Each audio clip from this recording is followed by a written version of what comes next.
Hi everybody, Eleanor Roosevelt here, and this is a very special episode of Down and Derby Talk. I have some new faces here. I'm Lisa Cooper. I'm Hot Wheels. I'm Genocide. We want to talk a little bit about the coaching side of roller derby. So what is your role, Genocide, on our team? So I'm the bench coach for the team, which means that I coach from the bench. But I also help run some practices, and I'm part of the training board. So that's where I'm at. And Hot Wheels, what is your role?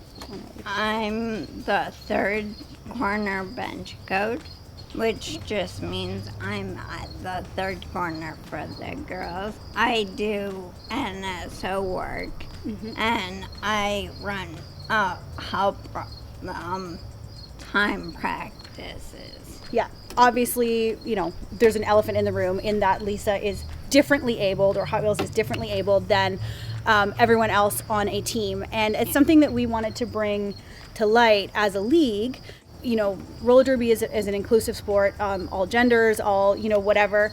But one thing that we had noticed was that there wasn't a lot of differently abled people involved in derby that we could see as a league. How'd you get into roller derby? I had the fun skates. Yep. Our league runs fun skates once a month. Yep. So I would go to that with somebody, and then I went to one of the games, and one of the refs there just point blank said, "So are you coming next week to our game?" I'm like, "Yep, I'll be there." That's how I got involved. Yeah. And Genocide, how about you? When the league started, she's doing that because she talked me into it. She was like, "Hey, we got this roller derby thing going. We should go to this meeting." I'm like, "All right, I'll go." I was just getting to know Emma really at that time. So I went, and she was like, "You're gonna play, right?" And I'm like, "Yeah, okay." So I played or practiced for about 4 months, and then I was pregnant with twins, and I fell on my butt at practice, and Vicious said I wasn't allowed to play anymore.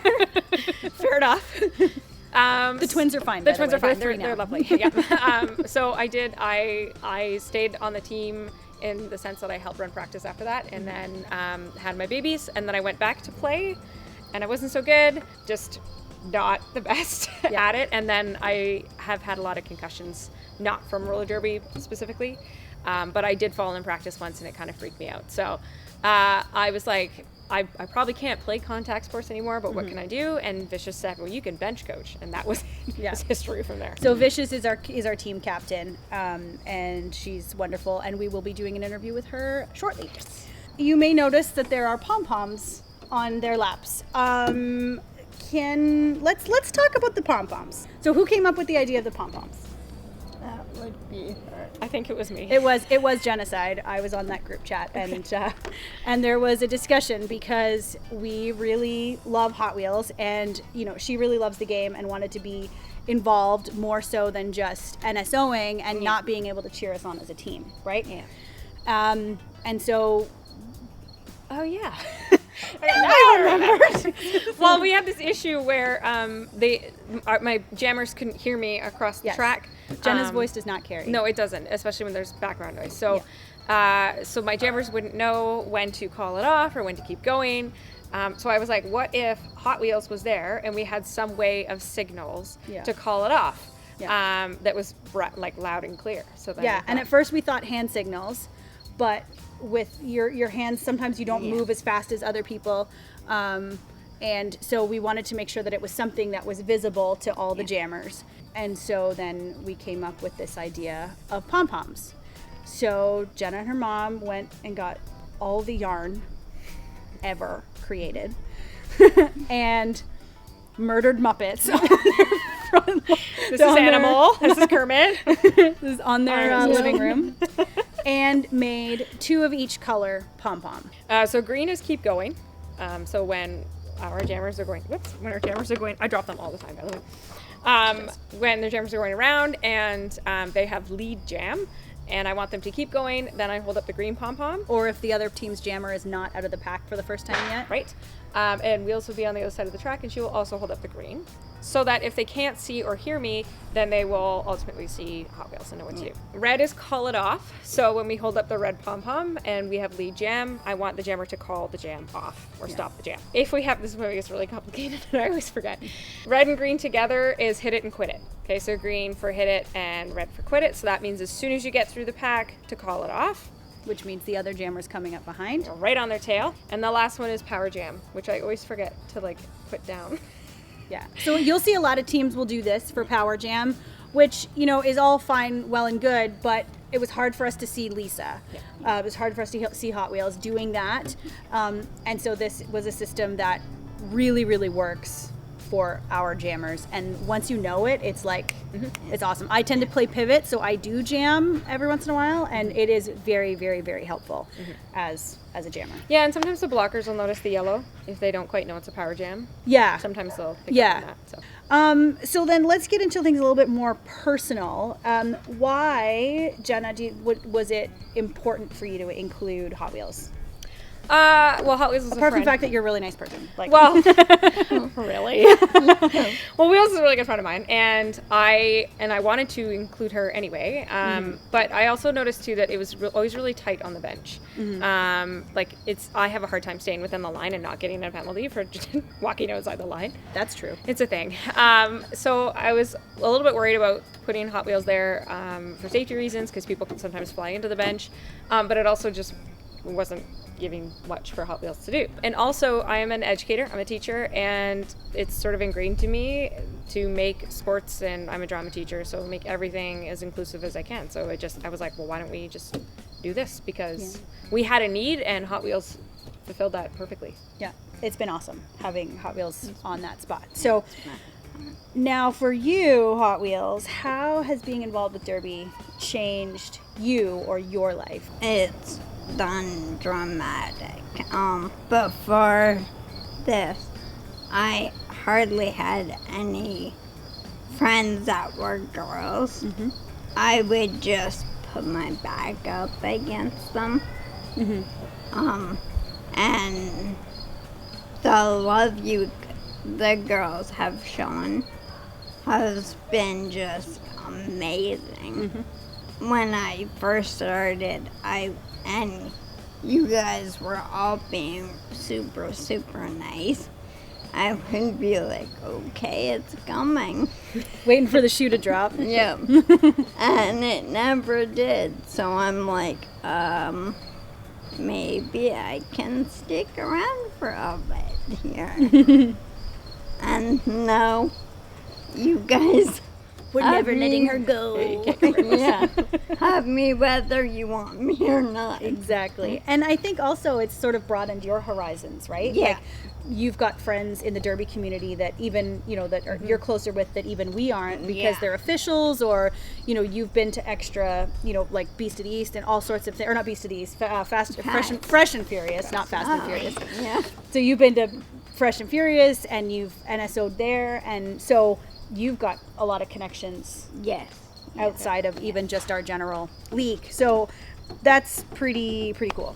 So I am proud of our team for that, I think. Yes. Yeah, I haven't seen anybody else with pom-poms. Yeah. And sometimes they're quite intrigued when they see pom-poms. Yeah, and they don't they're like, know. what are you doing? Once we explain it. Yeah, I think also our crowd really likes to see that. I still get comments. Yeah. Yeah, and we're 3 seasons in now, right? Yeah. 2.5 seasons in with this. So, it's been really cool. So one last question for both of you, whatever. What would you say to another roller derby team that, sees this or wants to be more inclusive but doesn't really know how to start, how to go about that? Like, what would you say to them to kind of encourage them or, show them the way? You have to feel this one. That's a me question. Okay. Yeah. Well, I mean, we're always open to be reached out to. So if you have a specific concern or a specific Teacher. I She's teach an English. teacher. Not at this moment. If you have a specific thing that you want to tackle on your team, especially with inclusion, then reach out to us and let us know, because we're always happy to brainstorm, and that's part of my job, is to come up with ways to include people. But also really being transparent with the people on your team and the people who you want to help accommodate and include, because I can't assume what Lisa needs, and I can't assume when there's hard of hearing players or any player really who is differently abled. I don't assume things, so I like to ask questions and just be really transparent and upfront. And what would you like to do, and how can we tackle this so we can include everybody? But I think just not assuming what that person needs and just asking. Does that make sense? Yeah, and I think also from the perspective, we've known each other for what, 10, 12 years now. Yeah. So we went to church together and did Bible studies and stuff like that years ago, and kind of reconnected a few years ago. And I think I find that a lot of people tend to pussyfoot around you and your disability, and almost make excuses for their behavior. Yeah. And then they see the way we interact with you, which is ridiculous. Yeah. We blame Lisa for everything. Yeah. We blamed her for stealing stuff once, shoving stuff in her. When in doubt, it's my fault. It's Hot Wheels' fault. But, I think a lot of people, tend to pussyfoot around people with, different abilities and things like that. And, at the end of the day, you're still a person. and I'm really blessed to have you as a friend, and, to have you on my team, and and also you, Jenna. It's good. Okay. One of the stories to go along with that. When I first started, one of the refs didn't know how to even talk to me. I chewed him up and spit him out. Yes, you did. You don't know how to talk to me? I'm gonna make this really awkward. So I did. Good. That's good. Yeah. So anyway, thanks for taking some time and hanging out with me tonight. Thank you. you. And Ninja Bean is here. She is behind the camera. Yes. Hi, Ninja. Hello. That's why when I was talking about jammers, I was like, the one behind the camera. She broke the third wall. Fourth wall. Fourth wall. Cool stuff. So anyway, let us know in the comments below if this is something that you've seen other teams doing. We'd love to connect with other teams that are doing this. Yeah. Or if this has kind of inspired you as a team to maybe reach out. You can steal our pom-pom idea. Yeah, you're more than welcome. The pom-poms are not copyrighted. No, I'm not like that. They're just not take all trademarked. the ideas. Yeah. Do it. So, have a great week, and we will see you next time. Bye. Bye.